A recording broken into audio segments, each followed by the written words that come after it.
Allez, c'est à vous la parole. À vous la parole, c'est vous qui appelez. Pour discuter, je réponds à Mdine BN qui nous dit Monsieur Volp, il nous faudrait des récupérateurs pour ça, qu'on a bien, c'est chaud au milieu, où on lance les jeunes. Moi, franchement, quand je vois le petit Bacola, à un moment donné, je pense qu'on va prendre un milieu, encore un milieu. Donc on aura 4 milieux, c'est-à-dire qu'on aura, Rabiot, Holberg, Angel Gomez, plus une recrue. Et après, si dans la rotation, t'as Bacola, ça t'en fait 5. T'as Nadir aussi, ça t'en fait 6. Et à un moment donné, je pense que le petit Nadir et le petit Bacola, ça peut intégrer la rotation. Et franchement, je te dis la vérité, moi je pense que Kondogbia, s'il gère ses forces, qu'il est bien dans la prépa, s'il fait un match de temps en temps, que tu as Holberg, Rabiot avec Kondogbia, tu vas pas être éclaté. Après, c'est sûr que si par malchance astronomique, à un moment donné, tu fais un match, tu as Kondogbia, Nadir et Bacola, parce que Holberg n'est pas là, Rabiot n'est pas là, Angel Gomez n'est pas là, peut-être un petit peu plus dur. Maintenant, si tu as une quatrième recrue au milieu de terrain qui est quand même un type Benasser et que tu te fais du Kondogbia, Benasser et Bacola, bon, Kondogbia, Benasser, Bacola, Benasser, vous avez compris, en termes de profil, en termes d'expérience, bon, sur un match, après, il ne faut pas que ça tombe sur Paris, il ne faut pas que ça tombe en Champions. Mais ça fait partie, tu ne peux pas avoir que des Rabiot, que des Holberg, que des... On l'a fait déjà en attaque. Parce qu'encore une fois, tu as 5 bonhommes extraordinaires pour 3 postes, ou du moins très très forts, du moins à mes yeux à moi. Les défenseurs, si on fait ordonnance, tu as du Medina, du Balerdi, bon bref, on va pas tout refaire le groupe, plus les Murillo, les Garcia. Donc c'est vrai qu'au milieu de terrain, bon, c'est là où il te manque peut-être encore, si tu avais encore 2 recrues du niveau de Rabiot ou de Holberg au milieu, alors là, tu as une équipe 5 étoiles, quoi. Voilà. Allez, je crois qu'on a Hugo qui est avec nous au téléphone. Comment il va, Hugo? Eh ben, écoute, moi ça va très bien. Je te remercie de me prendre sur cette émission de l'OM au Café. J'ai l'occasion de suivre le Phocéen depuis maintenant de longues années, notamment quand j'étais en Nouvelle-Calédonie. Et là, maintenant, je suis à La Réunion, donc c'est un peu mieux au niveau des décalage horaire. Donc, donc moi, je suis en train de boire mon petit café justement, mais après le repas, en écoutant un petit peu ces belles paroles.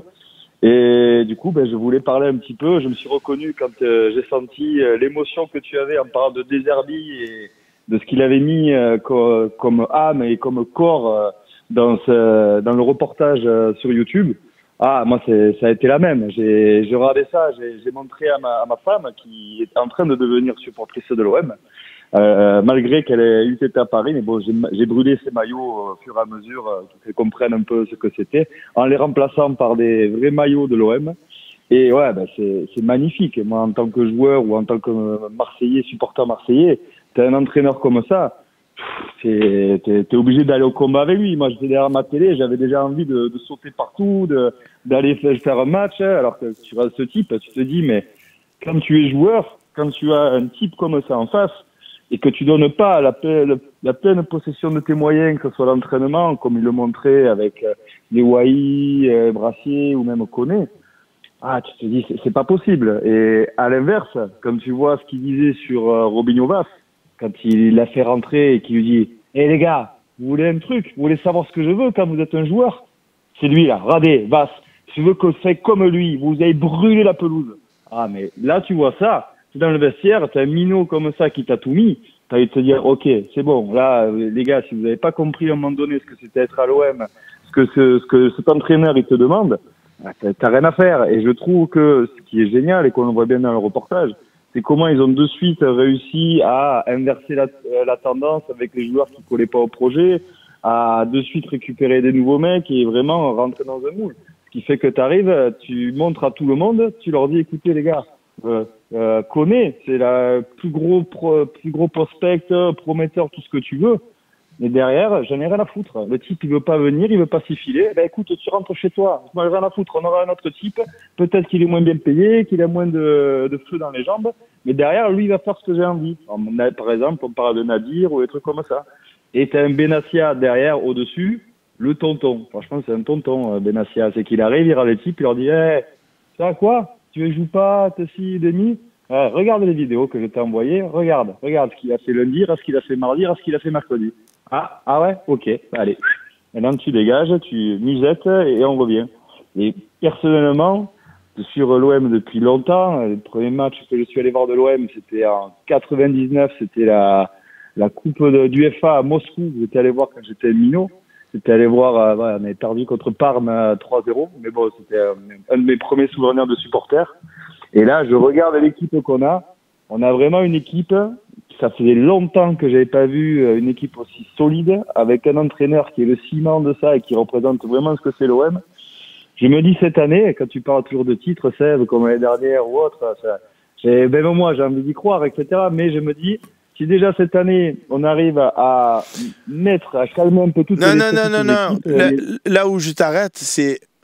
Pardon Hugo, je t'ai pas coupé jusqu'à présent parce que j'étais d'accord avec tout ce que tu disais, je buvais tes paroles. Je fais une petite parenthèse, il y a OM Gabriel sur MyFo5 qui nous dit bonjour à tous. Il faut se rendre compte de la chance qu'on a d'avoir le quatuor de dirigeants et il y inclut dans le quatuor Franck Macourt. Et c'est vrai que les amis, quand on voit les Lopez, quand on voit les Textor, on peut à un moment donné aussi avoir l'humilité, avoir la reconnaissance, même si malheureusement on est tombé sur une époque du Qatar où on est barré constamment parce qu'il y a une superpuissance qui, vous l'avez vu, a barré d'ailleurs tout le monde en Europe puisque c'est eux qui ont fini par la gagner. Donc on peut quand même dire merci à Macourt d'avoir repris le club et d'en faire quand même un joli club. Alors c'est pas Manchester City, c'est pas Liverpool, c'est pas le Real, c'est pas le Bayern, c'est pas le Barça, mais c'est l'Olympique de Marseille et brique après brique, on est en train de se hisser parmi les meilleurs. Et là où je t'ai dit hop, je t'arrête, que moi je dise plus en public on va jouer le titre, c'est une chose. Que De Zerbi et les joueurs, et Benassia et Longoria en public ils disent pas on va jouer le titre, je suis d'accord avec ça. Mais Hugo, je te le dis, pour en avoir discuté avec des anciens qui jouaient avec Tapi, pour en avoir parlé avec Gérard Gilly, pour en avoir parlé avec bon nombre de personnes, si tu te mets pas dans la tête que tu peux être champion de France et que tu te pars en te disant bon allez, on est en phase de construction, si on peut, un peu, mais déjà si on fait second, Hugo, tu fermes les yeux, tu seras second, c'est sûr. Si tu veux avoir une chance d'être champion, et si Djokovic il s'était pas dit je peux battre Federer et Nadal, ils sont forts mais je vais essayer d'exister, eh ben il n'aurait pas existé. Il s'est dit je vais les taper. Et moi je sais que De Zerbi, quand je vois les reportages de comme il est dans sa personnalité, c'est un vainqueur, c'est un gagnant. Benassia c'est le même et ils vont dire aux joueurs en off, pas publiquement, ils vont dire notre objectif c'est de finir dans les 3 premiers et c'est très bien, ça enlève de la pression médiatique et tout, c'est parfait. Mais en interne, j'espère qu'Hugo, au Rabiot, au Albierg, au Greenwood, au Balerdi, je ne vais pas te citer toute l'équipe, il va leur dire cette année, je veux qu'on les tape à Paris. Et j'espère Hugo, qu'avant le match à Paris, que ce soit au Vélodrome ou que ce soit au Parc des Princes, Roberto il va leur dire les gars, plutôt mourir que de prendre une déculottée. Plutôt mourir que de ne pas le gagner, ce match. Après, tu perds, c'est le foot. Mais je veux, et ça, c'est Deschamps qui l'a expliqué, Hugo. Après, je te rends la parole, mais c'est important, je pense, que je dis. Deschamps, il a dit, pourquoi on a gagné la Coupe du Monde en 98 ? Parce qu'il y a un bonhomme qui nous a mis dans la tête, Bernard Tapie, pour ne pas le citer, on peut le faire. On peut gagner, on peut regarder Milan, les regarder dans les yeux. Donc il faut arrêter avec les discours de si on est second. Moi je dis si on est dans les 3 premiers, je suis content. Voilà, c'est mon discours de façade, ça sera mon discours sur toute l'année. Mais j'espère qu'à l'intérieur du groupe, ils vont le jouer ce titre. Après, tu n'y arrives pas, c'est pas grave. Mais arrêtons de partir défaitistes. On est l'OM, ok c'est plus l'OM de Tapi, mais on commence à reavoir un groupe extrêmement solide avec beaucoup de joueurs clés, beaucoup de joueurs intéressants. Donc, ce que je veux dire, c'est ne nous mettons pas de limites. N'ayons pas peur de Paris. Oui, ils sont plus forts que nous. Est-ce qu'ils sont plus forts que nous? Oui, ils sont plus forts que nous.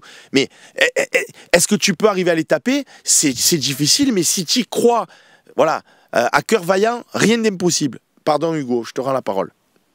Ah, mais écoute, je suis tout à fait d'accord avec ce que tu dis depuis tout à l'heure. Hein. Sur le fait qu'il faut pas avoir peur de se dire que toi, on va y aller et tu commences pas une saison en te disant je vais finir deuxième, c'est complètement con. c'est plutôt se dire, je vais essayer d'aller voir au plus haut. Et en plus, avec l'équipe que tu as, comme tu vois les autres équipes qui sont en dessous, comment ils se renforcer, je pense que tu dois être l'équipe qui va chatouiller le PSG et qui va essayer de les emmerder. Mais que le titre, par contre, j'ai envie que sur les matchs contre Paris, qu'on aille leur chicoter un peu les mollets et qu'on aille leur montrer qu'est-ce que c'est l'OM. Et je pense que cette année, on fera mieux que les années précédentes, notamment le premier match, quand tu voyais Højbjerg, je reprends la série, qui va dans le vestiaire et qui est énervé et qui dit les gars, à la mi-temps, 3-0, one man down, fuck off. Voilà, tu vois, t'as des mecs comme ça où t'as envie, pareil que, de dire, je suis chaud, j'ai pas envie de revivre la même chose, et j'espère que ces types-là, ils vont donner de l'allant. Mais, je pense que le titre va pas se jouer forcément dans les confrontations directes, mais surtout sur le fait de pas perdre des matchs contre Reims, Auxerre, des trucs comme ça, où tu arrives, où tout le long de la saison, les matchs de merde que normalement tu t'es dit, putain, non, on doit les gagner, on doit être devant, ceux-là, poum, tu te fais pas peur, même si tu gagnes 1-0, c'est pas grave, mais tu fais pas les vieux matchs nuls ou les matchs perdus qu'on a fait. Et là, on peut arriver sur la fin de saison, pas en mars quand Paris, moi ça m'a fait mal au cœur de les voir les types, ils avaient 18 points d'avance et ils faisaient les marioles, mais de se dire que jusqu'à la fin, Paris se disait putain, si ce match-là, on fait match nul et t'as Marseille derrière qui colle. Et l'année dernière, je terminerai là-dessus parce que j'ai quand même eu pas mal la parole, il faut laisser la parole aux autres, c'est de dire que je trouve, alors là, je pense que je suis pas objectif, mais c'est mon supporter, c'est en tant que supporter marseillais, c'est de dire que il y a quand même ce moment où on a eu des décisions arbitrales qui, tout début de saison, nous ont pas permis justement d'arriver à les coller, de les emmerder, qui fait que ça a fait un trou et après les mecs étaient tranquilles. Et à contrario, eux, quand tu regardais leur match, généralement, la pièce est tombée souvent de leur côté. Donc bon, voilà. C'était un peu tout ce que je voulais dire. Merci beaucoup de m'avoir donné la parole, en tout cas. Ah, Hugo, tu sais quoi? Je suis d'accord avec tout ce que tu as dit, tu sais pourquoi? Parce que tu es un boss. Attends, je vois que t'as mon polo juste là, donc je suis obligé. J'ai tes couleurs.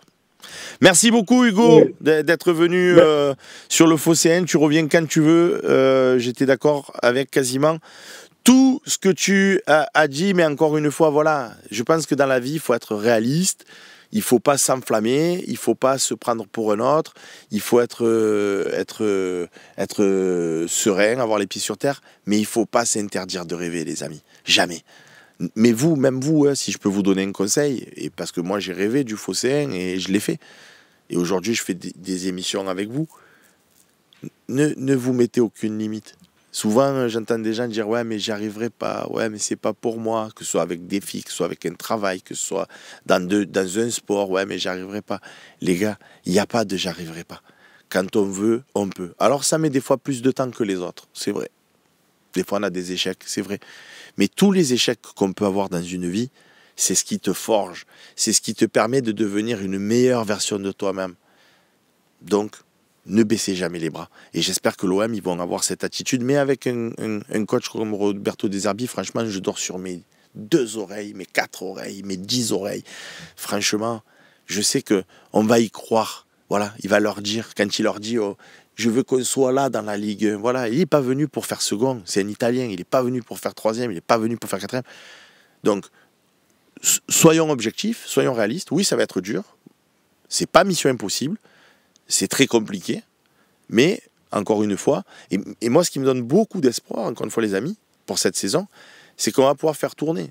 Tu vas jouer en Champions, mais après, je veux dire, vous imaginez quand même si vous faites une équipe en Champions, Pachao, Guiri et Greenwood, et qu'après tu joues contre Lorient en championnat et que tu fais Jonathan Rowe, Aubameyang et tu remets Greenwood, allez. Et puis le match d'après, c'est Greenwood qui est dans la rotation et je veux dire, tu attaques avec Jonathan Rowe et Aubameyang, franchement, ça a de la gueule quand même. Vous voyez ce que je veux dire? Donc, parce qu'après, il ne faut pas oublier une chose, les gars, aussi. Et moi, je le dis, et j'ai pas peur de le dire. Quand je vois le Barça, quand je vois le Real, Mbappé fait tous les matchs. Hein. champion, pas champion, championnat, pas championnat. Donc nous, on a le droit de voir un Greenwood à l'âge où il a enchaîner les matchs. Après, on peut le reposer de temps en temps, mais il peut enchaîner les matchs. Un Guiri, il peut enchaîner les matchs. Un Païchao à l'âge où il a, il peut enchaîner les matchs. Surtout que, je pense que si c'est fait intelligemment, si avec cette armada qu'on va avoir là, parce que je pense vraiment que ça va bien jouer au ballon et qu'on va être de plus en plus impressionnant, parce que comme je vous l'ai déjà expliqué, c'est ma façon de voir les choses. Plus tu as de feux follets, notamment contre les équipes regroupées, et plus la palisse te dira c'est facile de dribbler des adversaires et de créer des dispositifs, de créer des failles. L'année dernière, tu avais Greenwood qui savait le faire, Jonathan Rowe, il n'avait pas beaucoup la confiance du coach, donc tu avais Rabiot sur ce côté gauche. Et quand tu as Rabiot sur le côté gauche, quand on a commencé la saison avec Wai ou Mopé, je les cible pas, mais c'est pas eux qui vont créer du jeu. Vous voyez ce que je veux dire? Quand après tu as Rongier, Holberg au milieu, Kondogbia, ça crée pas du jeu. Donc comment tu fais sur les blocs bas? Ben, tu dis Greenwood, vas-y, fais-nous un tour de magie. Là, cette année, on va dire à Païchao, vas-y, mets le feu, frérot. On te file le ballon, casse des reins. On va dire à Jonathan Rowe, quand il jouera, casse des reins. On va dire à Greenwood, casse des reins. Et derrière, tu as un Angel Gomez, Rabiot qui recule d'un crâne, du coup, qui sait se projeter aussi. Et les blocs bas, je les attends plus cette année. Je suis comme ça. Je suis comme ça, là. Je suis là, j'ai allez, venez les blocs bas. On va voir cette année maintenant avec les joueurs qu'on a. Et ces joueurs-là, tu vas pouvoir les faire tourner. C'est-à-dire, si tu as 2-0 à la 60e minute au stade Vélodrome, je sais que Roberto, il va dire, vas-y, Greenwood, viens, va souffler. Tu as fait des efforts, bébé. Voilà. Pas à la Bielsa, où jusqu'à la 90e, tu veux gagner 4-0. Vas-y, à fond, tant que les joueurs, ils sont pas morts. À fond, ça sert à quoi? À quoi? À carboniser les joueurs. Elle réfléchit un peu des fois, c'est trop. Karim est dans la place, il me semble. Salut Seb. Ça va? Ça va et toi? Ben, impeccable. Ouais, félicitations à toi pour ton site. Hein. Bravo pour le travail. Merci déjà beaucoup. Écoute, ça fait 18 ans que je scrolle toute la journée, que je viens 150 fois rafraîchir pour voir si Jardel il a signé, si Ronaldo il a signé, si machin. Donc bravo, merci pour ce site. Ça nous Merci permet à de garder toi le pour lien, ta fidélité. Ouais. Merci à toi pour ta fidélité, je te disais. Écoute, avec grand plaisir, grand plaisir. Écoute, mon poulet, je voulais balancer une impopulaire opinion sur Neymar. Ouais. Je ne sais pas si on en a parlé parce que j'ai pas eu le fil de l'émission en attendant, mais moi je trouve que ce serait un très grand coup, mais en termes de marketing. Parce que ce mec a plus de followers qu'il y a d'habitants en France, et ça c'est important dans l'économie du foot à venir, parce que les équipes elles vont pas t'aborder de la même manière, juste pour le plaisir de niquer le PSG en disant vous l'avez payé 220 millions, nous on l'a à zéro, qu'est-ce qu'il y a? Tu vois, et les joueurs vont pas jouer de la même manière avec un Neymar. Je pense que cet après-midi à Païcha, il y a peut-être Neymar qui va venir, le petit, il va être tout dur sur la table, tu vois. Donc il y a plein d'éléments qui plaident en la faveur de sa venue, mais Longoria, c'est pas le crack du marketing, quoi. Et alors, je pense que ce serait un fort. On a raté le coup marketing Pogba, mais si on arrive à faire le coup marketing Neymar, on est fort. Alors, déjà, Karim, je te le dis, d'après les infos qu'on a pu avoir, c'est un fake, de chez Saucisson d'âne, de plus boulasse que ça, tu meurs. Donc, c'est même pas à l'ombre d'un début. Autant avec Pogba, je peux te dire qu'il y a eu des discussions, ça n'a pas abouti, mais il y a eu des discussions. Avec Neymar, à aucun moment, et il n'y en aura jamais. Ensuite, si je peux être d'accord avec ta vision du foot dans le sens économique, et il ne faut pas non plus jouer les vierges effarouchés et dire ah non, mais l'économie, on s'en fout, il y a ma courte et tout. Non, tu as complètement raison d'aborder le sujet. Mais je pense que, au-delà du fait de dire c'est impopulaire opinion, Neymar représente tout ce que je hais dans le football. C'est-à-dire, autant, tu vois, tu as cité Paul Pogba. Je pense que si Paul Pogba était venu à l'Olympique de Marseille, oui, c'était un coup médiatique, évidemment, bien moins retentissant en termes de followers, de notoriété que Neymar, mais quand même, c'était un coup marketing malgré tout. Mais les valeurs de Pogba, je parle et je précise tout de suite, les valeurs de Paul Pogba sur un terrain de foot, pas dans sa vie perso, de ce qu'il fait à côté, je m'en fous. Moi, je ne parle pas de l'homme, je parle du joueur uniquement. On parle du ballon. Ça me va, si tu veux.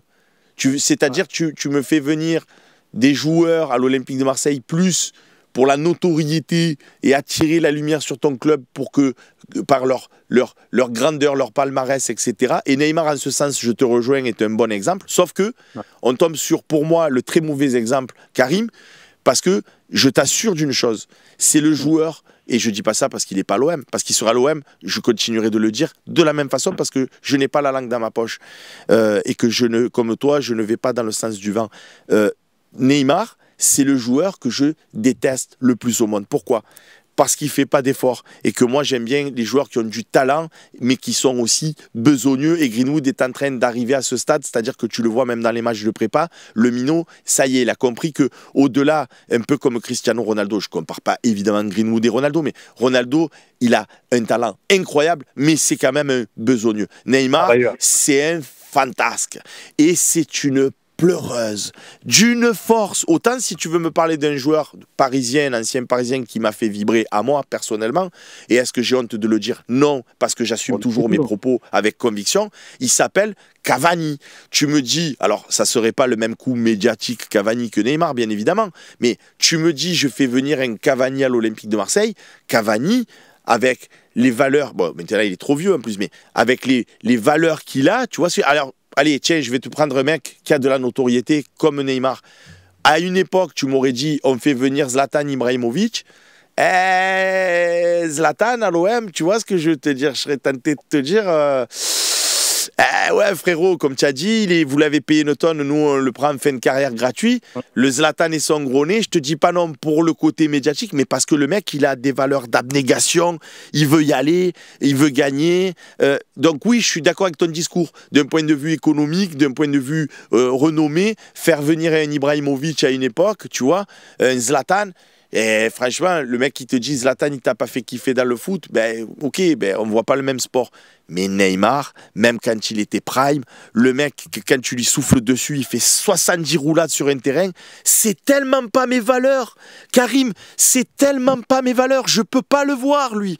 Même tu me le donnes gratuit, même s'il nous donne 100 millions parce qu'il dit je voudrais jouer une fois avec le maillot de l'Olympique de Marseille, garde tes 100 millions. Ne viens pas chez nous. Tu es un pantin, tu es une danseuse, tu es une... Je m'arrête là parce que je voudrais pas ensuite être... voilà, donc c'est bon quoi. Tu ne penses pas qu'à un an de la Coupe du Monde, il va se sortir un peu les doigts et qu'il va faire la meilleure saison de sa vie, surtout avec un De Zerbi qui va pas lâcher, juste pour rendre fou les gens? Tu crois pas? Ah non, je crois pas, non. Je te dis, non. Neymar, et en plus Neymar, c'est le genre de joueur, tu vois, Cristiano Ronaldo, et tu peux parler avec Benassia, tu peux parler avec Benatia, tu peux parler avec plein de joueurs qui l'ont connu, et ils te disent, Ronaldo c'est un exemple, c'est-à-dire que Benatia expliquait à un moment donné, à l'issue d'un match, je ne sais plus lequel, Cristiano lui dit, oh, ça te dit, tu fais quoi là, Mehdi? Et il dit, ben, je rentre chez moi, je vais voir ma femme, et pourquoi, enfin je ne comprends pas ta question. Et il lui dit, non, parce que j'ai envie de me faire une petite demi-heure de tapis roulant pour me décrasser, voire même 1 heure, je crois, et tout. Mais il lui dit, mais tu es fou, il est 23h, moi, on a fini le match, ou il est minuit, on a fini le match, je rentre à la maison. Et il lui dit, bon, ben, j'y vais tout seul. Et le mec est allé à la salle tout seul, au parc d'entraînement de la Juve, il a fait son heure de tapis roulant pour sa condition physique.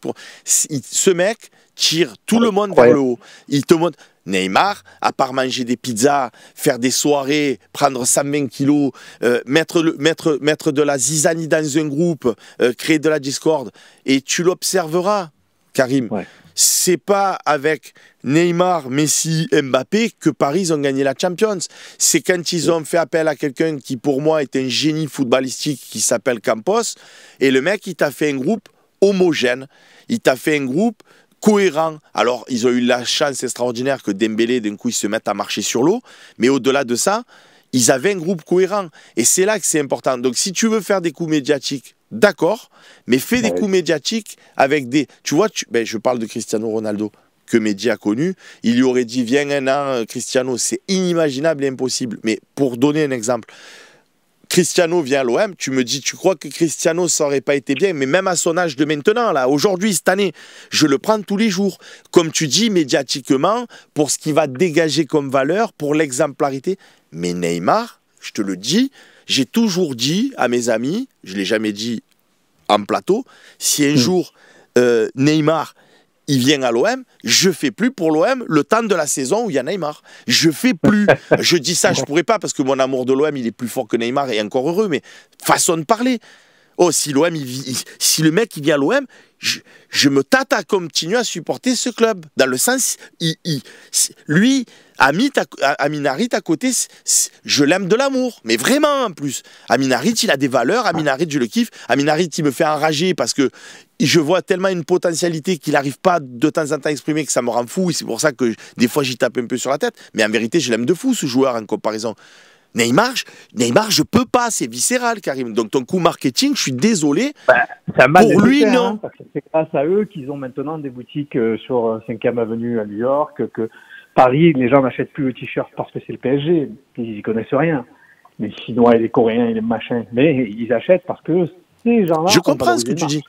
Et je suis d'accord avec toi. Peut-être que dans l'avenir, on fera des coups marketing, voilà, où les mecs ne seront pas forcément là pour apporter une plus-value à l'équipe, mais plus pour vendre des maillots. Je suis d'accord avec ton analyse, mais fais venir des joueurs où, voilà, il y a quand même une concordance avec les valeurs de Roberto, il y a quand même une concordance avec les valeurs de Mehdi Benatia, et pas des marionnettes, là, des pantins, là, voilà quoi. Bon, je pense qu'on a assez parlé de Neymar. Je te remercie beaucoup, malgré tout, Karim, d'être venu t'exprimer. Et c'est ça qui est bien, parce que ça nous permet d'échanger sur des sujets, comme tu l'as dit, qui ne sont pas impopulaires, qui sont impopulaires opinion. Mais ça fait quand même du bien d'en discuter. Les amis, l'émission... Le touche à sa fin. On va pas se faire le petit bonus parce que bon voilà, c'est déjà 12h05. Les amis, je vous invite encore une fois, c'est normal que je fasse de la promo, hein, si je le fais pas moi, personne ne le fera pour moi, mais allez sur le Phocéen Store, vous allez voir, vous avez les t-shirts Kissiamo, les polos j'y tiens à mes polos, je vais faire des polos si je les mettrai Kissiamo. Pour l'instant, il y a les suites à capuche Kissiamo, faites-vous plaisir évidemment, ça participe au bon fonctionnement de votre média qui est le Phocéen. Ce que je voulais vous dire aussi, c'est que si vous êtes sur MyPhocéen, n'hésitez pas aussi dans le chat qu'on a entre nous à me donner des idées de collection de t-shirts, de maillots. On m'a déjà dit tout corrupt. Après, ce qu'il faut savoir, c'est que je peux pas. On m'a dit, moi, je voudrais voir.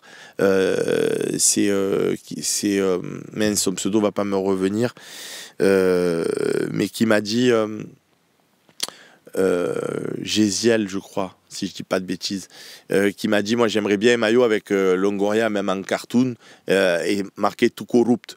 Il m'a dit, franchement, ça, je l'achète de suite. Le problème, c'est que moi j'aimerais bien le faire, le Longoria avec tout corrupt, mais le droit à l'image, c'est mort. On ne peut pas utiliser le mot OM parce que c'est une marque protégée, et qu'il faut sinon payer le club, et c'est pas 10 euros, c'est pas 50 euros, c'est des millions d'euros qu'on n'a pas malheureusement, sinon ce serait un plaisir de soutenir financièrement le club, et on ne peut pas dans le droit à l'image, même quand c'est caricatural. Donc je ne peux pas faire des t-shirts avec des joueurs dessinés, pas dessinés, caricaturés, pas caricaturés.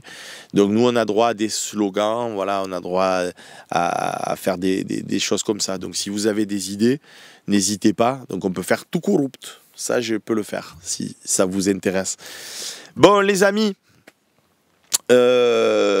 merci encore d'avoir été présent. Les talks, je l'ai dit, Nacho, ça reprend le jeudi juste avant Rennes, donc pas ce jeudi là si je dis pas de bêtises, pas ce jeudi, le jeudi de la semaine d'après, donc on est le 4 août, donc ça reprend pas le 7, ça reprendra le 14 août avec Slim aux commandes, parce que comme tout le monde sera rentré de congé, ça sera à mon tour de me prendre quelques jours, je pense, bien mérité pour décompresser un petit peu, et je serai là le lundi bien évidemment pour débriefer ce match face à Rennes avec, je l'espère, comme je vous l'ai dit tout à l'heure, une belle victoire à la clé. Les amis, je vous embrasse, plein de bisous, merci de votre soutien et à bientôt sur le Phocéen. Bye bye.